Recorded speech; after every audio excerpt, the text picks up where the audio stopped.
इस कहानी की शुरुआत में हम ग्रेसफील्ड नाम की एक ऑर्फनेज हाउस को देखते हैं, जहां पर इजाबेला नाम की एक लेडी पूरे ऑर्फनेज को बहुत ही अच्छे से संभाल रही है। यहाँ मौजूद सभी बच्चे इजाबेला को मॉम कहकर बुलाते हैं और सभी उनके साथ बहुत खुश रहते हैं। यहाँ के सारे बच्चे एक दूसरे को अपना भाई बहन मानकर सुकून से रहते हैं और साथ ही इन बच्चों की पहचान के लिए हर एक के नेक पर उनके अपने अपने नंबर्स की टैटू बनी हुई है। इजाबेला इन सभी बच्चों को बहुत अच्छे से पढ़ाती है ताकि जब उन्हें कोई पेरेंट्स अडॉप्ट करे तो उन्हें बाहर की दुनिया में रहने में कोई परेशानी ना हो। इसके बाद हम यहाँ पर एमा, नॉर्मन और रे नाम के 3 दोस्तों को देखते हैं जो सभी बच्चों में से सबसे ज्यादा इंटेलिजेंट है। ऑर्फनेज के बाहर के सुंदर ग्राउंड्स में सभी बच्चे खेला करते हैं, मगर यहाँ के किसी भी बच्चे को ऑर्फनेज के चारों ओर मौजूद फेंस को पार करना सख्त मना है और ये यहाँ की सबसे इम्पोर्टेंट रूल है जिसे सभी को फॉलो करना है। इसके अलावा जब किसी बच्चे को कोई पेरेंट्स अडॉप्ट करती है तो उन्हें हमेशा के लिए ऑर्फनेज छोड़कर जाना पड़ता है। इसी तरह से आज एक लड़की कॉनी को अडॉप्ट करने एक फैमिली आती है और सभी बच्चे कॉनी को बेस्ट विशेस के साथ गुड बाय कहते हैं। फिर इजाबेला कॉनी को अपने साथ ले जाती है। कॉनी के जाने के बाद एमा और नॉर्मन आपस में ये डिस्कस करते हैं कि कहीं अपने पेरेंट्स से मिलने के बाद कॉनी उन्हें लेटर भेजना भूल तो नहीं जाएगी, क्योंकि जो भी वहाँ से चले जाते हैं वो जाने से पहले उनसे प्रॉमिस करते हैं कि वो उन्हें लेटर जरूर भेजेंगे, मगर आज तक किसी ने भी उन्हें लेटर नहीं भेजा। उसके थोड़ी देर बाद एमा और नॉर्मन कॉनी की फेवरेट टॉय को देखते हैं जिसके बिना कॉनी कहीं पर भी नहीं जाती थी, इसलिए एमा वो टॉय उसे वापस करने के बारे में सोचती है। तभी रे वहाँ आकर उनसे कहता है कि मेन गेट की लाइट अभी भी ऑन है, इसलिए शायद कॉनी अभी भी यहीं पर है, इसलिए तुम दोनों फौरन उसे उसकी टॉय देने जा सकते हो। इसके बाद एमा और नॉर्मन फौरन गेट की तरफ भागते हैं। वहाँ पर उन्हें एक ट्रक नजर आती है और जैसे ही एमा और नॉर्मन उस ट्रक के अंदर झांकते हैं तो वो दोनों पूरी तरह से शॉक हो जाते हैं, क्योंकि उस ट्रक के अंदर कॉनी की डेड बॉडी होती है जिसके चेस्ट पर एक फ्लावर प्लांट लगा हुआ है, जिसका मतलब है कि कॉनी अब मर चुकी है। उसी दौरान उन्हें वहाँ किसी के आने की आहट सुनाई देती है, जिसके बाद वो दोनों जल्दी से उस ट्रक के नीचे छिप जाते हैं। इसके बाद वहाँ पर 2 बहुत बड़े और खतरनाक डीमंस आते हैं और कॉनी की डेड बॉडी को एक कैप्सूल में डाल देते हैं। उन डीमंस को देखकर एमा और नॉर्मन बुरी तरह से डर जाते हैं। वो डीमंस एक दूसरे के साथ बात करते हुए कहते हैं कि इस जगह के इंसानों की मीट काफी टेस्टी और अच्छी क्वालिटी का होता है और शायद इसीलिए क्योंकि इन्हें खास तौर पर हमारे लिए पाला जाता है। ये सब सुनकर एमा और नॉर्मन को ये समझने में देर नहीं लगती कि असल में ये ऑर्फनेज एक फार्म है जहाँ पर इन बच्चों को सिर्फ इसलिए बड़ा किया जाता है ताकि ये डीमंस उन्हें खा सके और इस तरह से एक दिन ये डीमंस उन्हें भी खा जाएंगे। उसी दौरान वहाँ पर इजाबेला आ जाती है और वो उन दोनों डीमंस से ये प्रॉमिस करती है कि अगली बार वो उनके लिए एक स्मार्ट और इंटेलिजेंट बच्चा लाएगी, क्योंकि उनका मीट और ज्यादा टेस्टी होता है। इसी बीच उन डीमंस को एमा और नॉर्मन की स्मेल आती है, जिसके बाद वो उन्हें ढूंढने लगते हैं, लेकिन जब वो ट्रक के नीचे चेक करते हैं तो उन्हें वहाँ पर सिर्फ कॉनी का टॉय मिलता है और डीमन वो टॉय इजाबेला को दे देता है। उस टॉय को देखकर इजाबेला को शक होता है कि शायद उन्हें किसी ने देख लिया है। इधर दूसरी तरफ एमा और नॉर्मन तेजी से ऑर्फनेज की ओर भागने लगते हैं और तभी एमा अचानक गिर जाती है और रोने लगती है। उसे अपनी आंखों पर यकीन ही नहीं हो रहा है कि जिन्हें वो आज तक माँ कहते हैं वो असल में एक चुड़ैल है और ये ऑर्फनेज उनके लिए मौत की तरफ ले जाने वाली एक नरक है। तब नॉर्मन एमा को शांत करते हुए कहता है कि हम यहाँ से भाग जाएंगे, जिस पर एमा कहती है कि हम अकेले नहीं भागेंगे बल्कि ऑर्फनेज के सभी बच्चों को भी साथ ले जाएंगे, नहीं तो वो सब भी मारे जाएंगे। इसके बाद एमा और नॉर्मन ऑर्फनेज के फेंस के पास जाते हैं और ये डिस्कस करते हैं कि हमें यहाँ से भागने के लिए अच्छी तरह से प्लान बनाना होगा और इसके बाद हम सभी बच्चों को इस बारे में बता देंगे। इसके बाद वो दोनों उस जगह को चेक करने के लिए फेंस को पार करते हैं और तभी फेंस के दूसरी साइड में उन्हें एक बहुत ऊंची दीवार नजर आती है जिसे पार करना उनके लिए नामुमकिन है। तब वो दोनों एक रस्सी लेने जाते हैं। इधर दूसरी तरफ मैदान में सभी बच्चे अचानक खेलना बंद कर देते हैं क्योंकि उनके बीच का एक बच्चा कहीं खो गया है। तब इजाबेला वहाँ आकर एक डिवाइस ऑन करती करती है और जंगल की तरफ उसे ढूंढने चली जाती है। उसके थोड़ी देर बाद ही इजाबेला उस बच्चे को जंगल से ढूंढकर अपने साथ वापस लेकर आती है। ये सब देखकर एमा और नॉर्मन को पता चल जाता है कि असल में इजाबेला ने सभी बच्चों के ऊपर ट्रैकर लगाया है, जिसकी हेल्प लेकर वो बड़ी ही आसानी से हर बच्चे की लोकेशन का पता लगा सकती है। अगले दिन एमा और नॉर्मन जंगल में जाकर वहाँ पर कुछ रस्सियों को छुपाते हैं। ये सब करते हुए उनके दोस्त रे उन्हें देख लेता है, जिसके बाद वो दोनों रे को भी सारी सच्चाई बता देते हैं, जिसे सुनकर पहले तो रे शॉक हो जाता है, मगर बाद में उसे उनकी बातों पर यकीन हो जाता है, जिसके बाद वो भी उन दोनों के साथ शामिल हो जाता है। इसके बाद इस ऑर्फनेज के बारे में रिसर्च करने के लिए वो तीनों लाइब्रेरी में जाते हैं, जहाँ पर वो सारे बुक्स पर आउल का स्टैम्प देखते हैं, जिनके चारों ओर एक कोड लिखा हुआ है। जब वो सब उस कोड को डिकोड करते हैं, तब उन्हें पता चलता है कि मिनर्वा नाम के एक आदमी को इस ऑर्फनेज की असली सच्चाई के बारे में पता था, और वो इन्हीं बुक्स के थ्रू बच्चों को ये बताते हैं कि उन्हें ऑर्फनेज छोड़कर भाग जाना चाहिए। इसके बाद शाम होते ही इजाबेला सभी बच्चों से अपनी नई असिस्टेंट क्रोन को इंट्रोड्यूस करवाती है। क्रोन के आने की वजह से एमा और नॉर्मन के भागने का प्लान और ज्यादा डिफिकल्ट हो जाता है, क्योंकि अब बच्चों के ऊपर इजाबेला के अलावा क्रोन भी नजर रखने वाली है, जिनसे बचकर अपने प्लान में कामयाब होना उनके लिए काफी डिफिकल्ट होने वाला है। इधर इजाबेला क्रोन को एमा, नॉर्मन और रे की प्रोफाइल्स दिखाते हुए उससे कहती है कि मुझे शक है कि इन तीनों बच्चों को ऑर्फनेज की सच्चाई के बारे में पता है, इसलिए वो क्रोन को उन तीनों पर नजर रखने के लिए कहती है। अगले दिन वो तीनों सभी बच्चों के साथ एक गेम खेलते हैं, जिसके जरिए वो दूसरे बच्चों को ये दिखाने की कोशिश करते हैं कि अगर कभी उन्हें यहाँ से भागना पड़ा तो वो कैसे भाग सकते हैं। उसी दौरान क्रोन भी वहाँ पहुँच जाती है और उनके साथ इस गेम में शामिल हो जाती है। इसके बाद सभी बच्चे गेम खेलने लगते हैं और क्रोन उन्हें पकड़ने लगती है। आखिर में क्रोन सभी को पकड़ लेती है, मगर वो नॉर्मन को नहीं पकड़ पाती। इसके बाद रात होने पर वो तीनों आपस में बातें करते हैं, जहाँ नॉर्मन कहता है कि मुझे लगता है कि बच्चों के बीच में कोई एक जासूस है जो हमारी हर एक चीज के बारे में इजाबेला को बता रहा है, और उसे लगता है कि ये बच्चा उनकी उम्र का ही है। इसलिए नॉर्मन अपनी उम्र के बच्चे डॉन और गिल्डा को ऑर्फनेज की सच्चाई बता देता है। तब डॉन को उनकी बातों पर बिल्कुल भी विश्वास नहीं होता है और गुस्से में वो उल्टा रे को मारने लगता है। तब एमा उन्हें रोते हुए कहती है कि हम जो कुछ भी बता रहे हैं वो सब बिल्कुल भी झूठ नहीं है, तुम हम पर यकीन करके देखो। ये सुनने के बाद गिल्डा आखिर में एमा की बातों पर यकीन कर लेती है, क्योंकि वो जानती है कि एमा इजाबेला को अपनी माँ मानती है, इसलिए वो उनके बारे में कभी भी झूठ नहीं बोलेगी। इसके बाद नॉर्मन डॉन और गिल्डा को उनके छुपाई रस्सियों के बारे में बताता है। उसी दौरान हम एक बच्चे को देखते हैं जो असल में इजाबेला का जासूस है।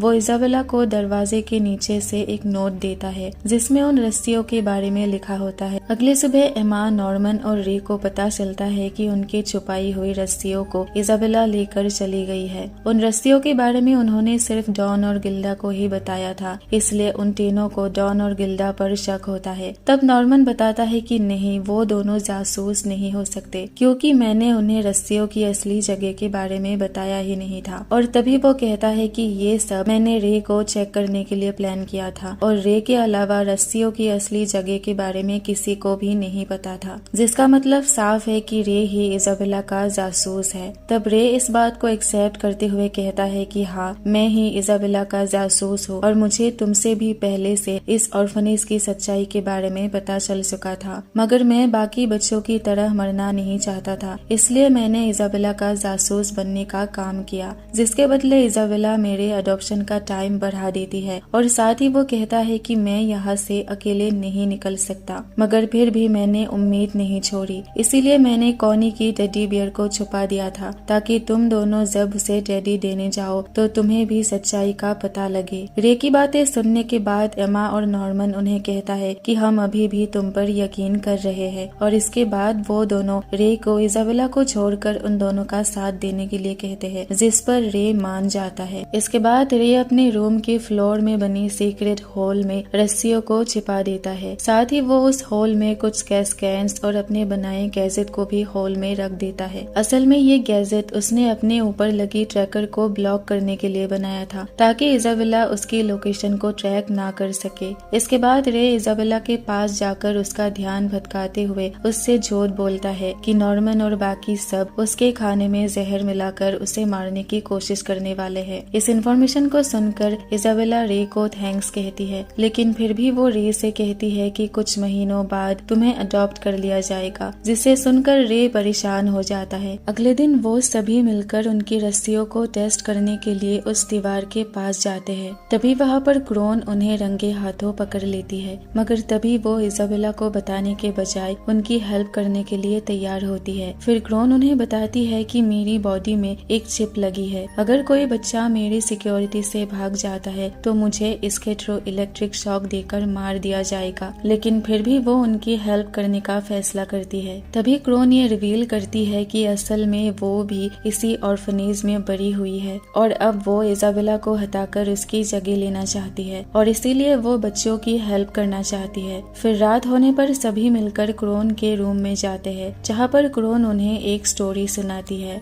1000 साल पहले इंसान और डीमंस के बीच में वॉर शुरू हुआ था, जिसमें बहुत सारे इंसानों की मौत हो गई। इसलिए इंसान और डीमंस ने साथ मिलकर दी प्रॉमिस नाम का एक डील किया, जिसमें इंसान और डीमंस वॉर खत्म करके शांति से अपनी अपनी दुनिया में रहने के लिए मान जाते हैं। और सारे डीमंस ने इंसानों से प्रॉमिस किया कि अब वो उन्हें और परेशान नहीं करेंगे, मगर इसके बदले में इंसानों को उन्हें खाने के लिए कुछ बच्चे देने पड़ेंगे। इसी वजह से काफी सारे ऑर्फनेजेस में बच्चों को इन डीमंस के लिए अच्छे से बड़ा किया जाता है और साथ ही उन्हें पढ़ा लिखा कर उन्हें इंटेलिजेंट बनाया जाता है, क्योंकि इन बच्चों का दिमाग खाने से डीमंस समझदार होते हैं, जिससे वो इंसानों के ऊपर अटैक नहीं करते हैं। इसके बाद जब वो सभी क्रोन से ट्रैकर के बारे में पूछते हैं तो क्रोन बताती है कि सभी बच्चों के कानों पर ट्रैकर लगाया गया है ताकि इजाबेला उन सबको ट्रैक करके उनकी लोकेशन पता कर सके। अब जब रे ने ट्रैकर को ब्लॉक करने के लिए एक सोल्यूशन निकाल लिया है तो अब उन्हें ट्रैकर के लिए कोई फिक्र नहीं है, जिससे क्रोन समझ जाती है कि बच्चों को ट्रैकर ब्लॉक करने का सोल्यूशन मिल गया है। इसलिए वो उस सोल्यूशन को ढूंढने के बारे में सोचती है। अगले दिन जब सभी बच्चे बाहर खेलने जाते हैं तब क्रोन ट्रैकर ब्लॉक करने वाली गैजेट का पता लगाने के लिए उनके बेडरूम में जाकर चेक करने लगती है। इसी दौरान गिल्डा उसे विंडो से देख लेती है और फौरन अपने दोस्तों को इस बारे में बता देती है। इसके बाद बच्चे उस ब्लॉकर को एक टॉय के अंदर छुपा देते हैं, जहाँ पर क्रोन ने पहले ही चेक कर लिया था। इसके बाद क्रोन को रे का सीक्रेट होल मिल जाता है, जिसे खाली देखकर उसे शक होता है और वो फिर से बेडरूम की तलाशी लेने लगती है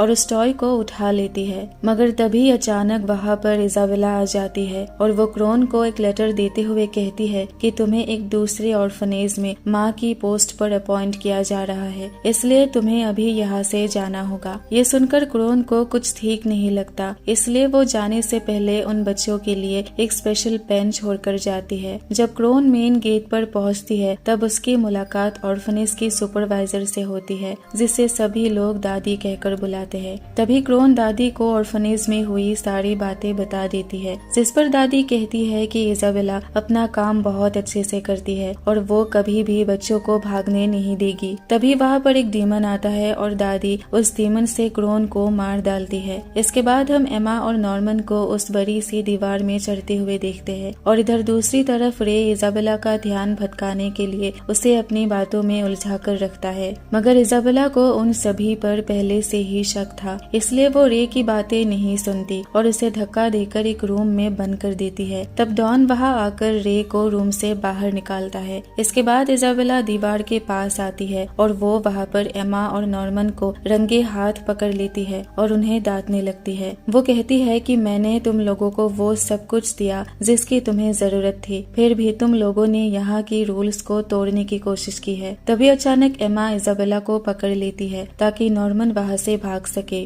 मगर इजाबेला बड़ी ही आसानी से एमा पर ही उल्टा भारी पड़ जाती है और वो उसका पैर तोड़ देती है। ये देखकर नॉर्मन रुक जाता है और एमा के बिना जाने से इनकार कर देता है। इसके बाद गुस्से में इजाबेला नॉर्मन से कहती है कि अगला अडॉप्शन तुम्हारा होगा और आज ऑर्फनेज में तुम्हारा आखिरी दिन है। उसी रात वो सभी नॉर्मन की हेल्प करने के लिए वापस से इकट्ठा होते हैं। तब नॉर्मन कहता है कि अगर मुझे तुम सबको बचाने के लिए खुद को सेक्रीफाइस करना पड़े तो भी मैं करने के लिए तैयार हूँ। इसके बाद जब नॉर्मन अपना सामान पैक करने लगता है तब उसे वही पेन मिलता है जो क्रोन उनके लिए छोड़कर गई थी। अगले दिन आखिर में नॉर्मन रस्सी की मदद से उस दीवार के ऊपर चढ़ जाता है और तब वो देखता है कि दीवार के दूसरी तरफ बहुत गहरी खाई है, जिस वजह से वो दीवार के उस पार नहीं जा सकता। इसके बाद नॉर्मन वापस ऑर्फनेज आकर सबके साथ बैठकर एक ड्राइंग बनाता है और उन्हें उस खाई को पार करने के लिए एक ब्रिज ढूंढने के लिए कहता है, क्योंकि वहाँ पर कोई तो ब्रिज जरूर होगा। इसके बाद नॉर्मन के जाने का वक्त आता है और वो सभी बच्चों को गुड बाय कहता है। तब एमा बहुत रोने लगती है, क्योंकि उसे पता है कि असल में उसे डीमंस खा जाएंगे। फिर इजाबेला नॉर्मन को मेन गेट तक लेकर जाती है, जहाँ पर नॉर्मन की मुलाकात पीटर नाम की आदमी से होती है। पीटर नॉर्मन से कहता है कि वो इन सारी चीजों का लीडर है और वो नॉर्मन को डीमंस के बारे में बताने लगता है। तब नॉर्मन कहता है कि तुम्हें मुझे कुछ भी समझाने की कोई जरूरत नहीं है, क्योंकि मुझे सब कुछ पता है और मैं अपनी मर्जी से यहाँ आया हूँ। इसके बाद वहाँ एक डीमन आकर नॉर्मन को मार डालता है। इधर एमा बेड पर उदास होकर सो रही होती है, क्योंकि अपनी चोट की वजह से वो चल भी नहीं सकती है। तब एमा के पास इजाबेला आती है और वो उससे कहती है कि मैं चाहती हूँ कि तुम इस ऑर्फनेज की अगली माँ बनो। ये सुनकर एमा सोचती है कि शायद इजाबेला एमा की मौत नहीं चाहती है। इधर दूसरी तरफ रे बहुत अकेला हो चुका है और अब उसकी यहाँ से निकलने की उम्मीद भी धीरे धीरे खत्म हो रही है। तभी उसके पास इजाबेला आकर उसे बताती है कि अडॉप्शन के लिए अगली बारी तुम्हारी है। रात होने पर एमा अपना एक प्लान बताने रे के पास आती है, मगर रे ने पहले से ही एक प्लान बनाया हुआ है, जिसको अप्लाई करते हुए रे अपने आप को आग लगा देता है। जैसे ही वो आग पूरे ऑर्फनेज में फैलने लगती है, तब एमा रोने लगती है और उसकी आवाज सुनकर भागते हुए इजाबेला वहाँ पर पहुँच जाती है।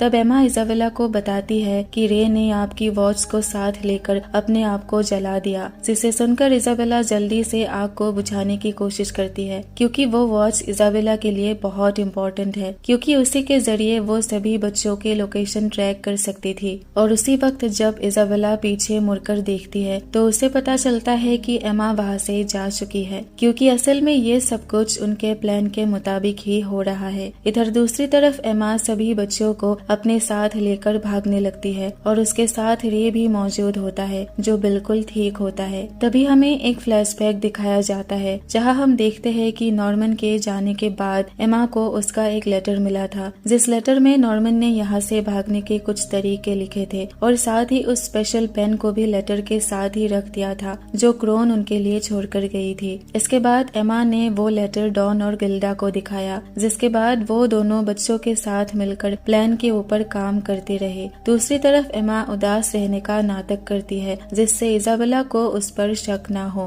इस प्लान के बारे में एमा ने रे को भी नहीं बताया था, क्योंकि इजाबेला हमेशा रे के ऊपर नजर रखती थी। फिर हमें पता चलता है कि जब रे अपने आप को आग लगाने वाला था, तब एमा ने एक नाइफ लेकर उसकी ट्रैकर को निकालकर आग में फेंक दिया था और फिर इजाबेला को रे की मौत के बारे में झूठ बोलकर उसे धोखा देते हुए वहाँ से भागने में कामयाब हो गई। जिसके बाद उसने सभी बच्चों के ट्रैकर्स को नाइफ से निकाल दिया, मगर वो सबसे छोटे बच्चों को नहीं ले जा सकते थे, इसलिए एमा ने उनसे वादा किया कि वो उन्हें अगली बार जरूर ले जाएगी। इसके बाद सीन शिफ्ट होकर हम देखते हैं कि वो सभी बच्चे एक एक करके उस दीवार के ऊपर चढ़ जाते हैं और अपने रस्सियों को चट्टान के दूसरी ओर फेंक देते हैं। जिसके बाद वो सभी हैंगर्स का यूज करके दूसरी तरफ जाने लगते हैं और आखिर में एमा को छोड़कर बाकी सभी बच्चे दूसरी तरफ पहुंच जाते हैं। उसी दौरान वहाँ इजाबेला पहुंच जाती है और वो एमा से कहती है कि एक समय में मैं भी तुम्हारी तरह इनोसेंट थी और मेरा एक बॉयफ्रेंड था।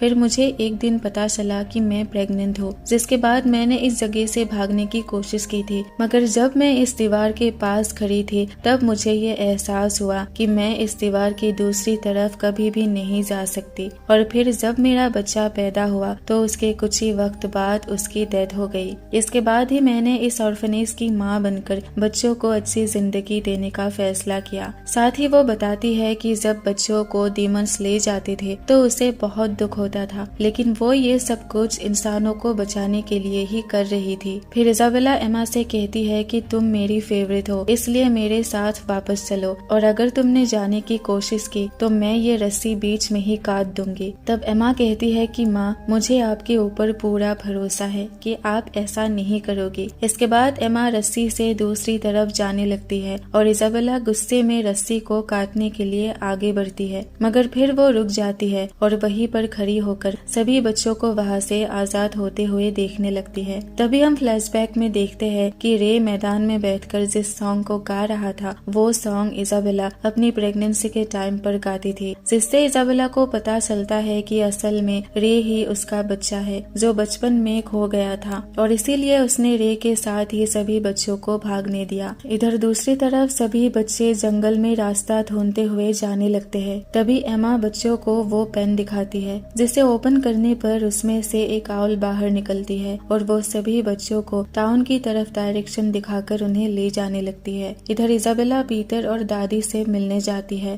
और सभी बच्चों के भागने के पीछे अपने आप को जिम्मेदार बताती है, जिसके बाद पीटर उसे सजा के तौर पर एक डीमन के हवाले कर देता है और इसी के साथ ये मूवी यही खत्म होती है। Thanks for watching.